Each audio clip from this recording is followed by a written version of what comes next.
Hey Beard, how about a guide on coral? Sure, Jetonate6, why not? Hey man, can you do a guide on coral perhaps? You know Omega Knight 64? I'll look into it for you, friend. Beard, maybe a guide on coral and such could help some folk out there. You know Creepo4? I agree, and it's why I'm going to ignore literally all these coral requests and instead explore what Tom Rogers has floated in regards to limestone. Honestly, guys, a coral guide would take less than a minute and still evolve into a limestone guide anyway. But we're still gonna discuss what coral actually leads to, and it is worth our time. So let's get to it. It's human nature, everyone. In order to construct structures and machines of pleasure, we must destroy nature itself. Find one of the numerous coral reefs around and get to mining. Because each rock will drop 2 to 4 coral for us, and will grow back in about 12 days, so you ain't fully a monster after all. But the issue remains, however. Limestone is just expensive. 3 coral per is gonna have ya picking and choosing what you happen to put it into, but thankfully you have me here to tell you what's what. First up, the chimenea. Using 2 limestone, 2 sand, and 2 wood, you have a light source equivalent to that of a fire pit in most every mechanic, apart from the most important one of all,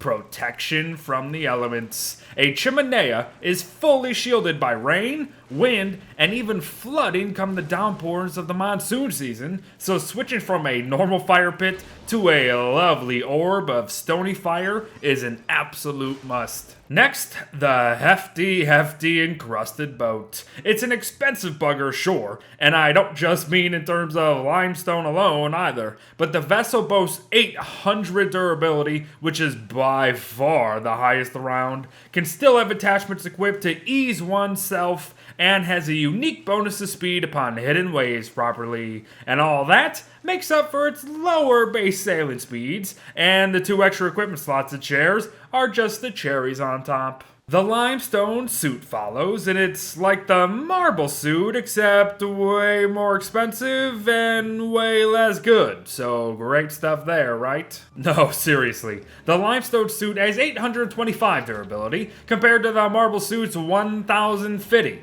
And this crusty, crumbly armor absorbs 70% of damage, while a slick and sturdy set protects against 95% of damage. The only thing it has going for it is that it increases your movement speed by 10% instead of the usual 30%.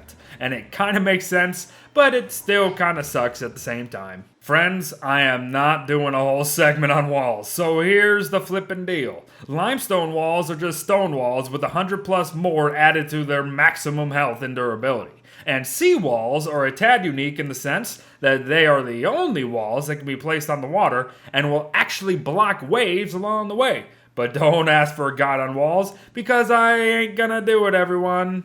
Well, maybe. Oh, look, it's the Ballfin Palace here again to crush my dreams of becoming the leader of the dorsal fin-having creatures of the deep. Once more, a palace is home to a single ballfin, which is super disappointing, but if you're in a dark and scary pickle, the thing may just save your life. Just barely, I might add. People have asked for a video on sea basing, and one will very likely come. But know that no base on the water is complete without a sea lab, and Limestone is here to help us out. It's once again quite expensive at 12 coral needed, along with all the other crap, but crafting at the sea is surely pure glee, so go get you one. And while you're at it, why not invest in a tar extractor, as our next 2 crafts will require some of the sticky black stuff to create.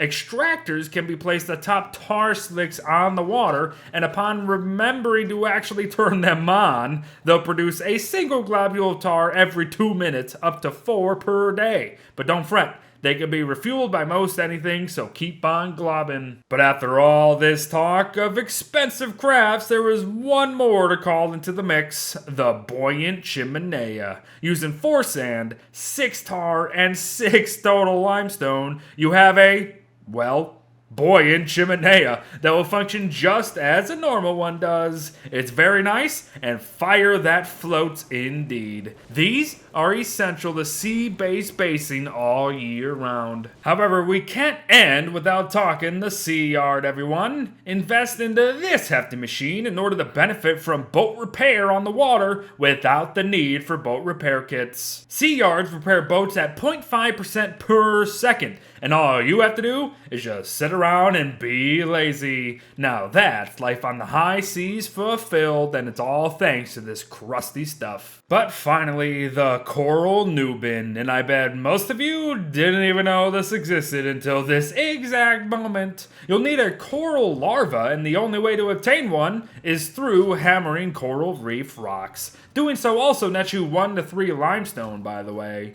But a coral new bin is an item that allows the player to literally plant a new coral reef rock wherever they choose, among the shallow ocean though, so you could essentially just plant dozens right along your island base if you wanted. Of course, it won't just be a coral reef right away. You'll have to wait about 12 days for them to fully grow, but helping nature by destroying it, now that's perfectly balanced. But there you have it, everyone. Another video request complete, and a hefty one at that. Limestone is essential to long-term and endgame survival, but again, you're gonna come to see just how taxing it could potentially be to obtain. But hopefully today helped you with that. But thanks for watching, folks. Well wishes to all, and I'll see you in the next one.